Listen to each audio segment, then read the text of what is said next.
Also claimed the lives of 4 other people on the N1 from Polokwane. Details of the accident are still sketchy.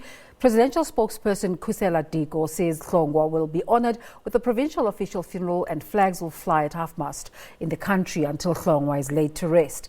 Details surrounding the accident are still sketchy. As we said, Hlongwa was appointed to her position in May. She was deputy chairperson of the NYDA and an NEC member of the now-defunct ANC Youth League. She was born in Umzinto in KwaZulu-Natal, South Coast. A chemical engineering graduate from the University of KwaZulu-Natal, she became president of the SRC in 2009. Now, for more on this conversation, we're joined on the line by Lerato Gambu, the spokesperson at the National Youth Development Agency. A very good morning to you, Lerato. Condolences, I suppose. A very good morning. Good morning, Desiree, and good morning to the viewers. Give us a sense of the Deputy Minister, who she was. As she was appointed in May, I'm sure the public was waiting to find out what impact she would make on the South African political space and, of course, taken too soon. Firstly, let's send, on behalf of the NYDA, condolences to the family of the departed, in particular the family of the Deputy Minister. What we can say as the NYDA is that we are shocked by this sudden passing. The Deputy Minister and erstwhile Deputy Executive Chair of the Board of the NYDA had so much to offer. A lively individual, as they would say that dynamite comes in small packages. The era with the Chair of the Board, Mr. Mthen, was referred as the era of the short leadership. One thing that we can say about the Deputy Minister was that she was full of life. She advocated for economic inclusion of young people. She advocated for violence against women and children to be disregarded in society.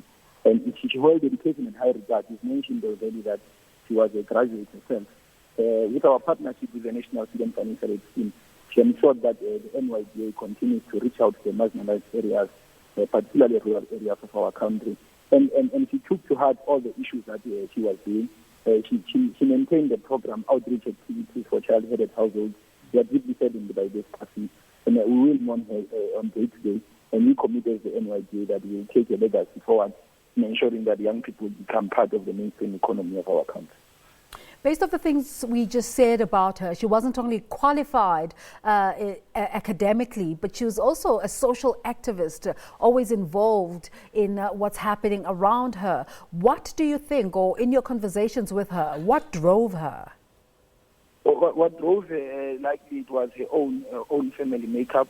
We know as the agency, having studied her background and lived with her, that she also was a foster parent to the children of her late sister. So she took to heart and advanced that there should be an agenda of present fathers in society. She was all over. And one thing that we can take from the life, she was so devoted and obviously loved her own organizations. You could not speak of the Deputy Minister and not speak about the organization that she belonged to. We are greatly saddened, and we don't know what to say. We are lost of words on the sudden passing because she had so much to offer. And we were so happy that the President did consider her in the appointment of the Deputy Ministers, because we knew that she was part of the people that advocated for young people to be at the center of power in the country. She advocated for young people to be at all levels of power.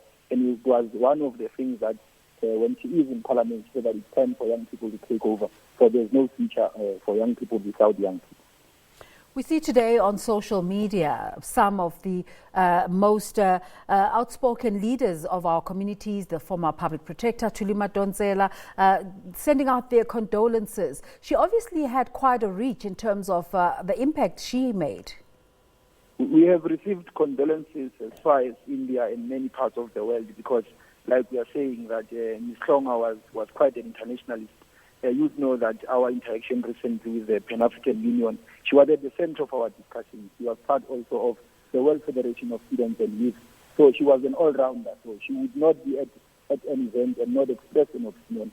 Everyone knew the ideals, everyone knew what she stands for, and she would not shy away from saying what is it that she thinks must happen, particularly of young people. And she felt strongly that it's time that young people take over now, because the social ills that we have, unemployment, inequality, and poverty, adversely affect young people. It's a great loss. It's a great loss. What kind of void will her passing create?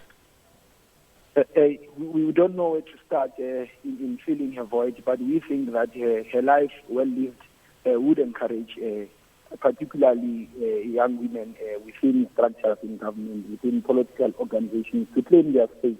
Because one thing about the Deputy Minister and our Executive Deputy Chair, who she will forever remain, was that young people, in particular women, should not wait to be served at the dinner table. They need to kick the doors, knock at the doors, and ensure that they take everything that is due to them. So we think that what she lives is a story of encouragement, a story of hope, but obviously a void that will take time for us to fill. The country is indeed in mourning. How's the family, and do you know if there are any plans that are being made already? We have allowed the presidency to lead and in the ministry, but we must say in the coming week we will communicate our own arrangements, because we would need to have a memorial of our own as the NYDA to be able to share some of the thoughts that we have shared with her, some of the experiences that we've encountered with her, some of the programs that she championed as an individual. But in the coming week, everything will be clearer. The executive chairperson is quite shut up, Mr. Stephen Femi. He's not taking calls. But what we have done is that all inquiries must come to us directly. What we will do is then, in the course of the week, the chairperson will lead the board and the CEO, Mr. Wasim Karim, to visit the family, and then we will communicate accordingly as the day goes by. Lerato Gambu, thank you so much for making the time to talk to us this morning. Is there anything you want to tell our viewers in terms of the way forward leading up to hopefully the funeral? We think that society must then allow space for the family to mourn, her organization, her colleagues, the stakeholders. But importantly, young people must not shy away from celebrating her.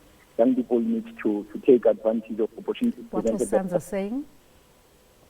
Sorry? Thank you so much. Okay, that went on and shouldn't have, but apologies for that. Thank you so much for making the time to talk to us this morning, the spokesperson of the National Youth Development Agency, Lerato Gambu.